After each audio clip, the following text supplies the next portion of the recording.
That day, something wasn't right. See, we have honors here. So, it's not unusual to hear gunfire here. We heard shots, and it was coming from the wrong location, and you could tell it was close.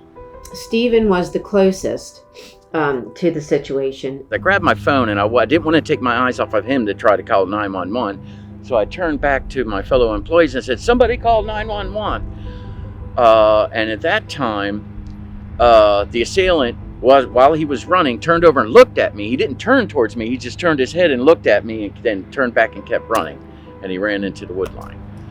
It was more traumatic, I think, for the guys outside because they were within feet, or at least a few yards of the shooter.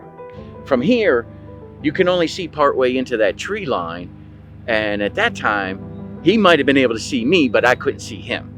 So that's when we all got out of here and went back down to the shop. And as soon as we got to the shop, all the doors were closed and locked. It's not a minute I didn't think they could be in the woods right behind this storage facility here. Not a bit.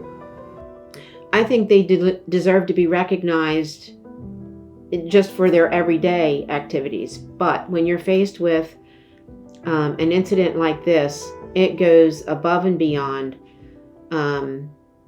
It is traumatic, but I just think it was heroic that they acted in the way that they did and quickly thought to call 911 and quickly thought to safeguard themselves by going to the shop. I think overall, what we did that day saved lives and didn't take any. Well, there's a development right on the other side of the tree line. I think they were put on alert when that happened too, and they were told to shelter in place in their homes. We're here to honor our fellow veterans. It is hallowed ground. Because I was in the Army, and working here almost feels like I still serve. I look at the bond that brings us, together, and it's just a central theme of being here. I mean, we're all veterans in one way or another.